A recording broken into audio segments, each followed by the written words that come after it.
नमस्कार दोस्तों।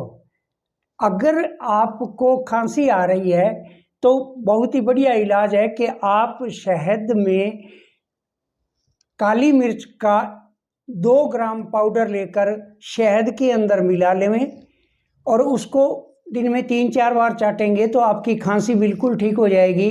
दोस्तों, आपसे निवेदन है कि आप मेरा ये जो चैनल है, चैनल को सब्सक्राइब ज़रूर कर लो ताकि आपको ऐसे वीडियो मिलते रहेंगे।